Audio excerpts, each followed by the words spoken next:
welcome to Awakening Philosophy Podcast. My name is Jed, and today we'll be reading the Parmenides. As an introduction to the Parmenides, why are we reading the Parmenides? Well, this is a podcast about joining the philosophical quest, understanding what philosophy is, awakening philosophy in our souls, and gaining the benefits from that. Now, how do we do that? Well, if philosophy is using the mind to awaken and know the mind, then our tool is the Logos. What is the Logos? The Logos is not an English word. It is a Greek word, but it's important that we use it because we don't have an English equivalent for it. The Logos is understanding, it's reasoning, it's key words, it's collecting key terms, it's a discovery, it's an intelligence. It's all of these things and more, and understanding what the Logos is half of the quest.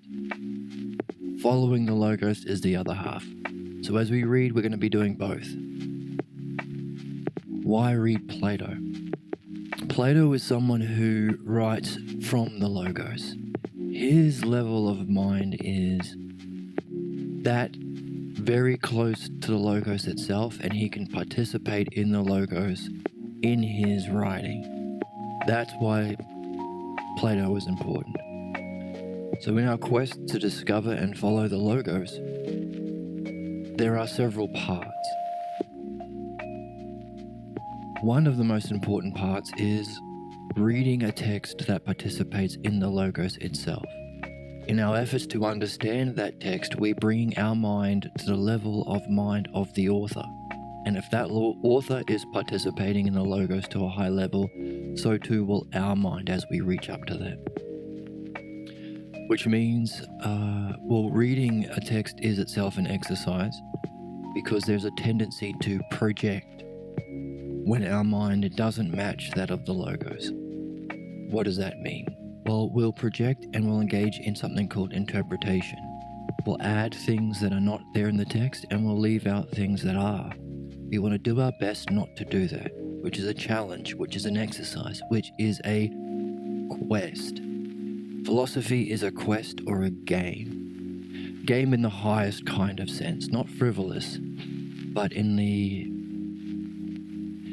sense of a game in that it's fun, in that you're an active member, but also much like a video game. In a video game, the world itself is crafted around you, the player. It is not against you, and is not blind to you. It is not agnostic to you.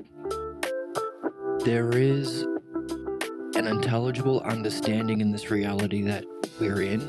In other words, we get given puzzles through the Logos, and our job as philosophers in the philosophical quest is to solve those puzzles. That's it. That's the game. Sounds simple, and in a lot of ways it is. But it is the most meaningful game we can play. Why is that? Because in using the Logos, that's our tool to awaken and follow the Logos. To awaken and follow that message given to us through puzzles, through the Logos. We can achieve two different kinds of things. In philosophy, this will be a repeating theme, so take note. When we're doing one thing, the positive, there will be its shadow, its negative reflection, so to speak. What's the positive? What are the benefits we get? Why care about philosophy? Why go on this noblest quest to discover and follow the Logos? Well, the game of philosophy can lead you to something called destiny. Destiny is a word that refers to your highest, most meaningful goals, that for which you were born, your purpose, which is really, really good. But it has its negative reflection, which is important for us to realize too on this game if we want to embark as philosophers ourselves. What's its negative? Fate. Just as there is a logos, a pattern, a map we can follow and discover, puzzles we can follow to bring ourselves up. It's a spiritual thing. It's not just intellectual. In developing our intellect, in developing our understanding, developing our mind, it raises our state of mind. It affects us in a way that we might call spiritual, in that it changes your consciousness. So it is a method of enlightenment. Some would say it's the method of enlightenment, and all other traditions can be seen through philosophy as reaching certain levels. But philosophy, because it's a method using the mind through understanding, it can grasp every level. You can understand, oh, this is where Buddhists reach, this is where Taoists reach, this is why. And this would be the next level.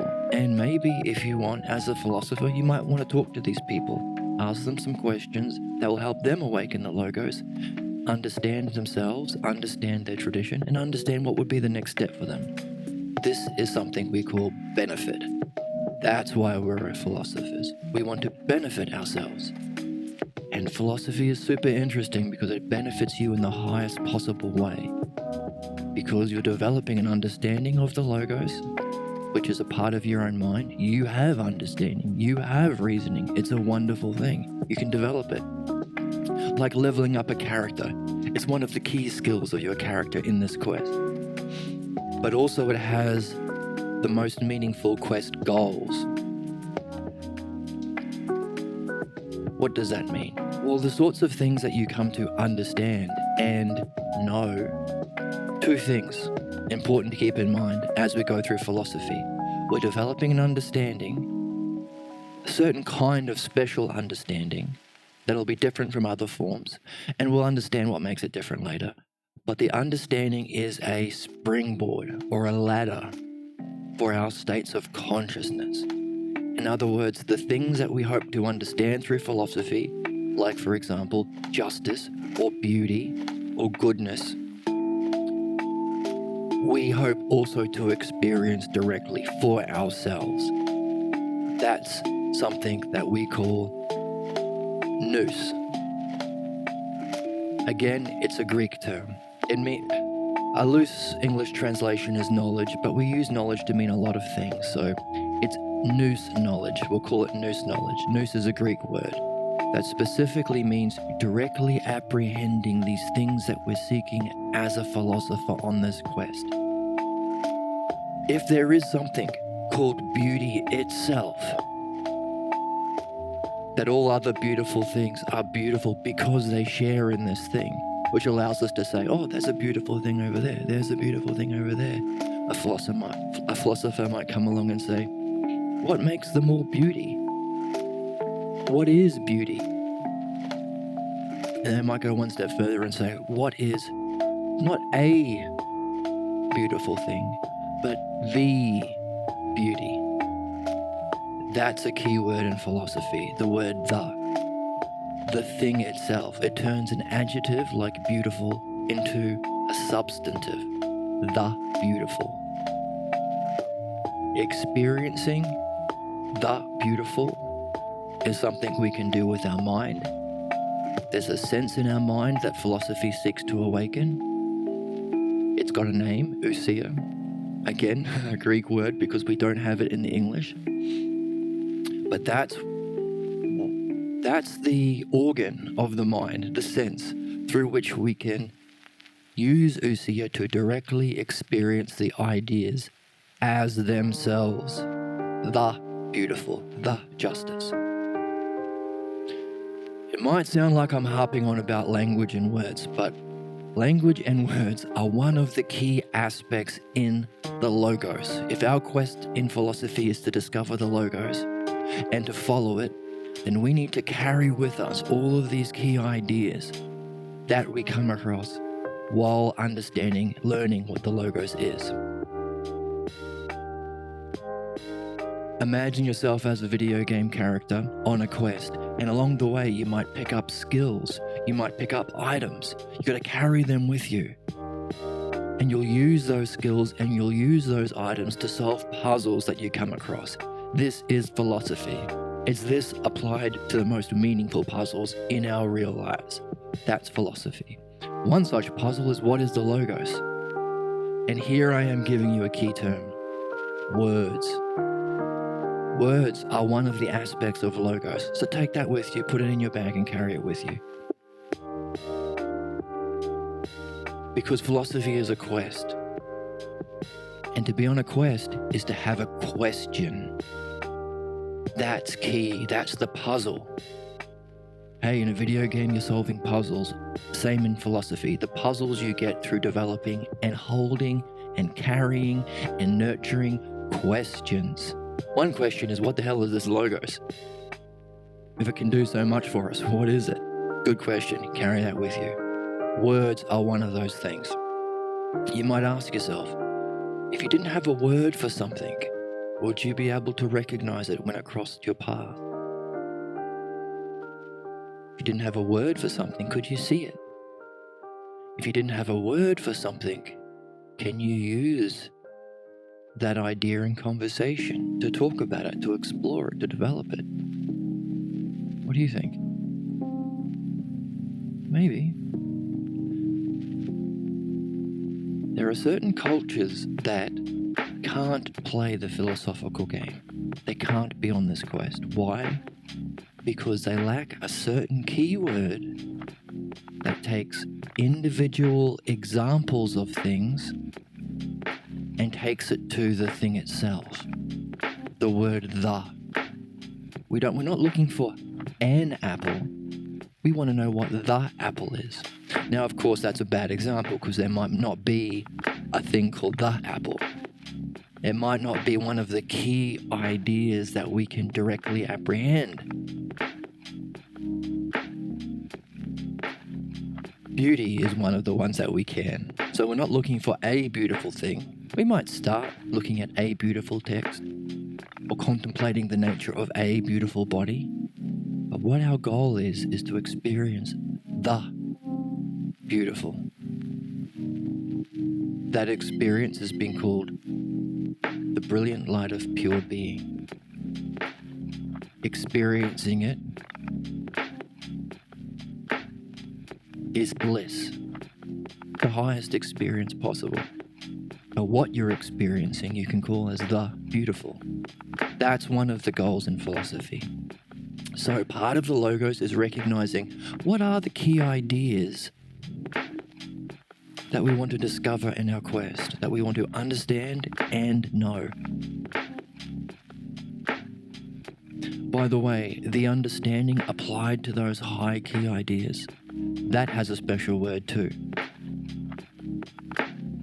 Why do we want to put a word on it? Because we want to use it, because we want to see through it, we want to make it ours. The word is dianoia. So I'm going to use the word dianoia or understanding, and for knowledge, for the direct apprehension of that thing, knowing it yourself, I can say knowledge or I can say nous. You'll become more familiar with that in practice. But we're asking the question, what is the significance of words? And we talked about the word the, and how there are certain cultures that can't have that nous knowledge of certain things because they can't even imagine that there is such a thing. Because they don't have the word the.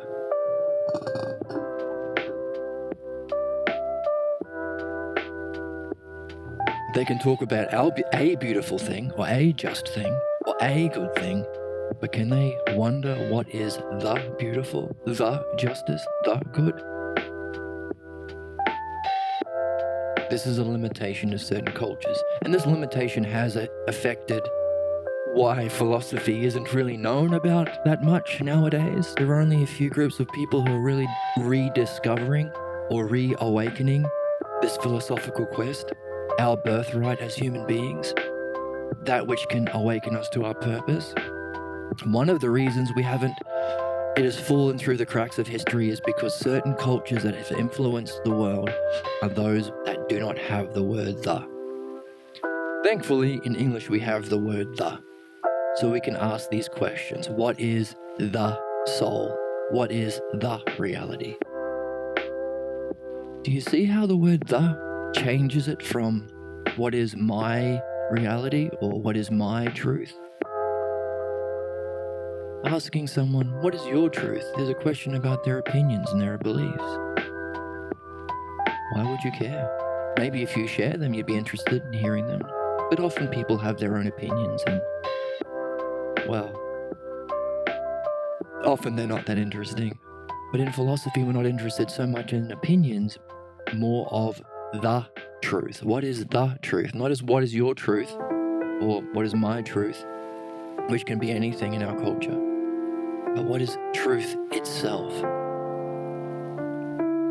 This wondering and quest to discover the things, the key ideas that are knowable, that has a name too.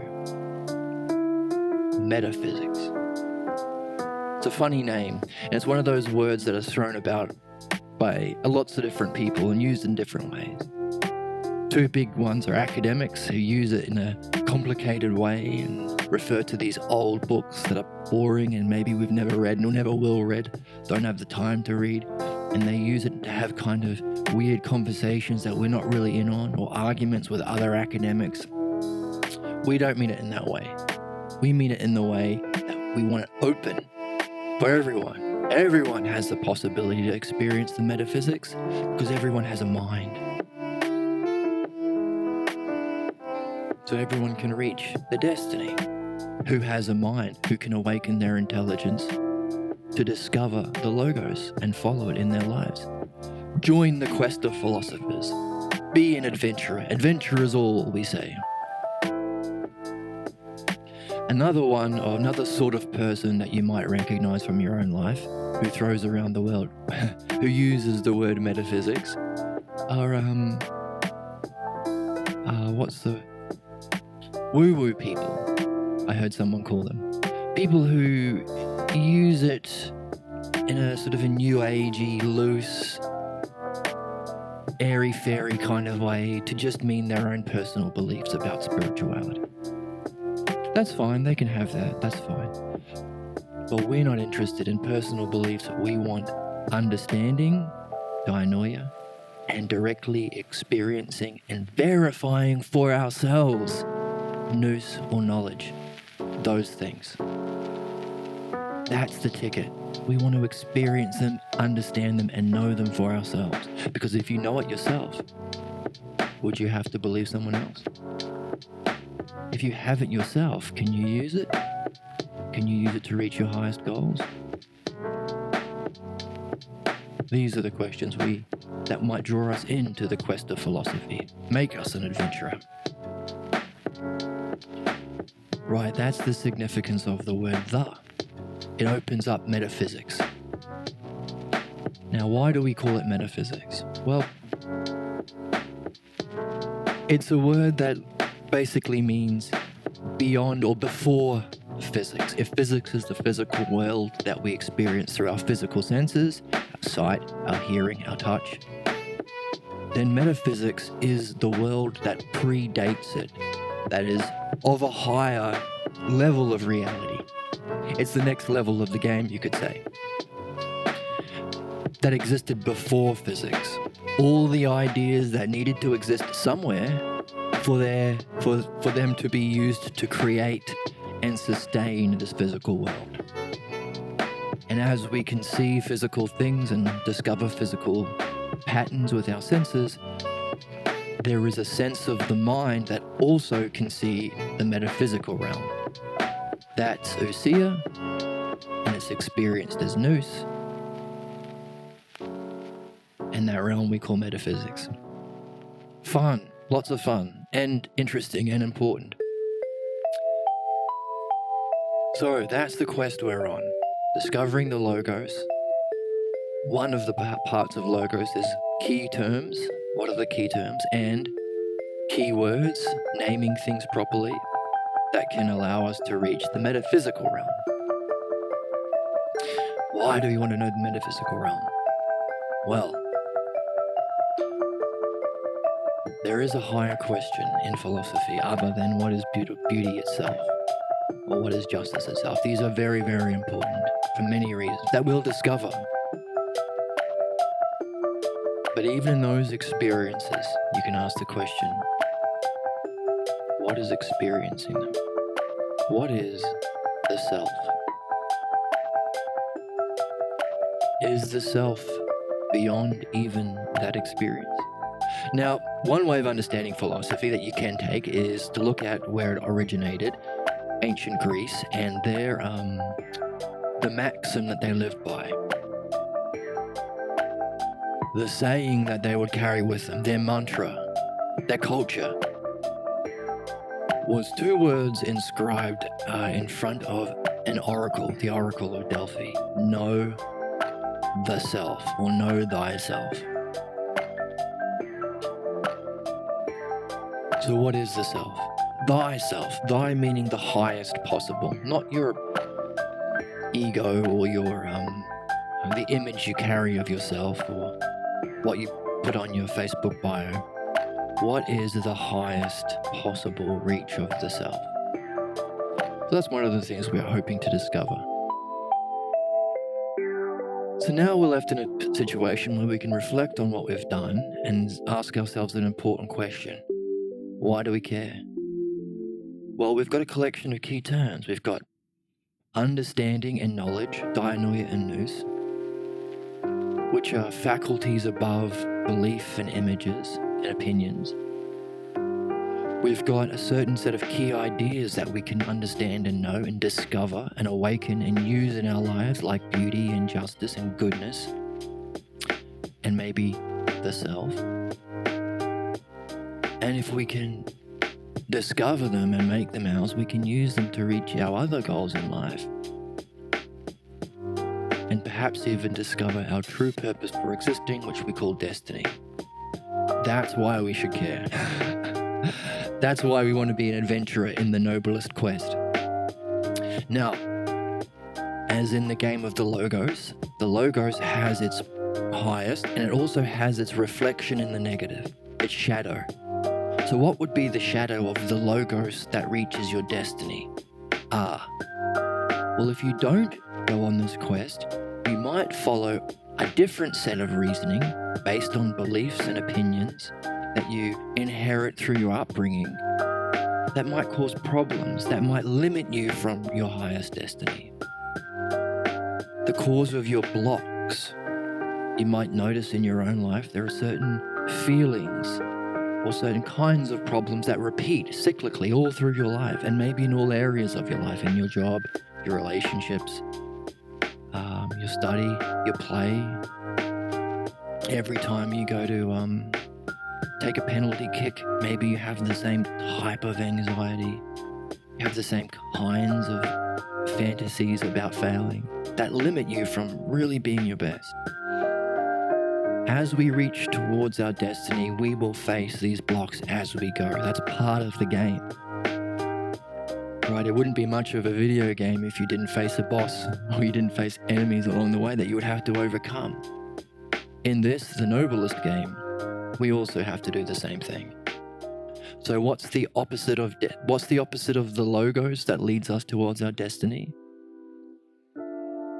The train tracks that lead us towards our the crashing of the train, our problems, our disasters. That's called the sick logos or the pathologos. So we need to use the logos to discover our unsuspected pathologos, false reasoning. And where does that lead us? To the opposite of our destiny, our fate.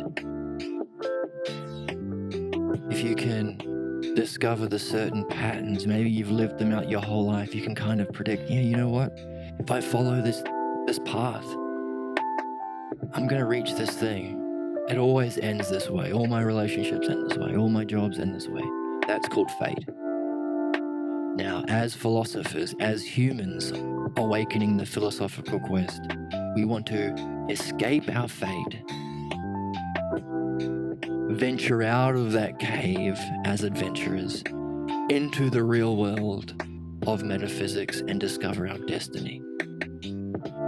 The cave analogy is a famous one in philosophy used by Plato that we're going to get to. It's in a book called The Republic. We're going to get to that. It's really, really cool. So I might refer to that every now and again because it's a great metaphor or analogy to illustrate someone leaving the cave of shadows to enter the outside world and experience real things and that journey and process. That cave can be understood as our fate and our pathologos, our ignorance, and the outside world is the world of metaphysics. And that journey out is the logos. That's why we should care. That's why I'm interested in it. And that's why I'm sharing it with anybody who happens to be interested. Join me, join my party as adventurers on the quest to know thyself, discover your destiny, and escape your fate. Right, that's what we're doing. So, one of the paths, one of the things you have to do that is engage in a process of reflection on your blocks that will uncover the cause of your blocks so you can remove them as you go. That's a kind of activity called philosophical midwifery. That's a different sort of a game. That's very, very important. That's called philosophical midwifery because that's what Socrates, a great philosopher himself, one of the earliest philosophers we know about, from ancient Greece around 300 BC, he called himself a philosophical midwife because he can help people give birth to the causes of their problems, fundamental false beliefs that they think are real, that guide them to their fate, to their tragedies. He can help them bring birth, like a midwife helps people give birth to babies, give birth to your pathologos. Now, that's part of the game. The other half of the game is learning about the logos. How do we do that? We need to have our nose in a philosophical text that communicates the logos, that participates in the logos, written from someone who themselves have a mind in the metaphysical realm that can apprehend the nature of the logos.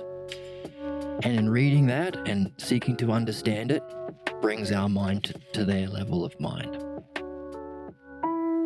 So, reflecting on the patterns and the causes of your problems, that's something called philosophical midwifery. And the other half, so this again is the negative and the positive, right? Using the logos to address the negative and discovering the logos to reach the positive. This requires having your nose in a philosophical text, reading a philosophical text. And like any good text, you won't get all of the messages, all of the meaning straight away. We can keep rereading it, and as you grow, as you level up as a philosophical adventurer, you'll see more and more in it. And as we read a philosophical text, there are two games we want to play. What is the meaning of the text itself? What is it communicating to you so you can learn about it? And also, what is the process we're going through in learning? So we're learning the author's logos, the author's message, and also we're learning about the logos itself, the method. So we're getting using the adventurer in a video game analogy, we're getting these great items, but also we're leveling up our skills. We're getting the meaning from the text, and we're learning how to read the text too. Both things. So that's what we'll be doing as we read. Reading the text, and I'll be commenting and asking questions, and if anyone wants to participate in the chat, please do. Making comments about the logos itself, so the text and the logos as we go. That's the game, that's what we're doing, that's the introduction. And now the question is, which text do we get into? Well, unfortunately for us, one of the greatest philosophers of human history, Socrates, never wrote anything down himself. Great tragedy. But his student, who was also a great man with a great mind who could participate in the Logos, Plato, did write down things.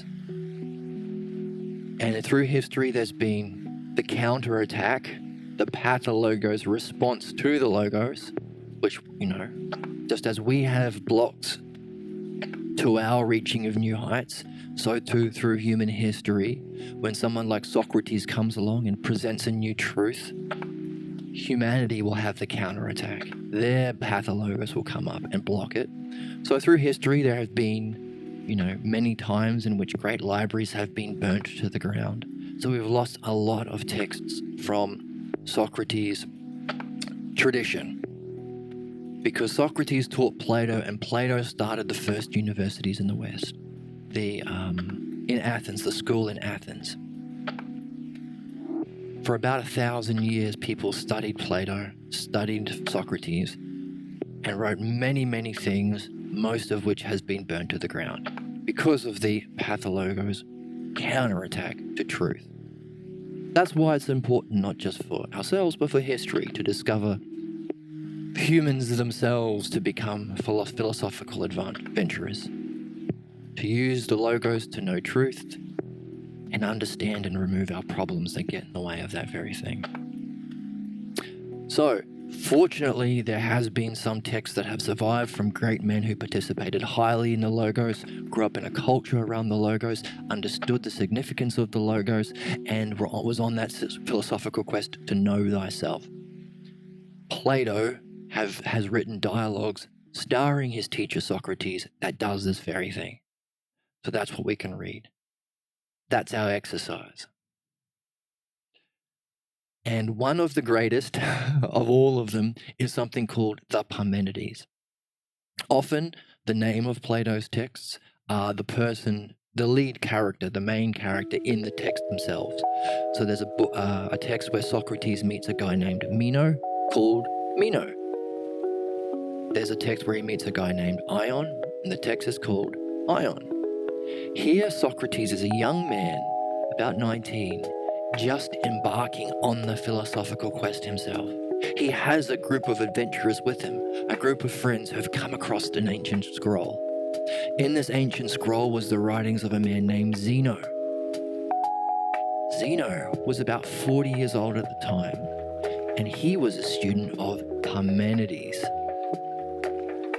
So they came across this scroll that apparently was hidden for a long time. They came across it somehow, and they read it, and they were taken by it. They were stung. They were like, yes, we want to meet this man and talk about these things. He's talking about those metaphysical kinds of things. What is reality?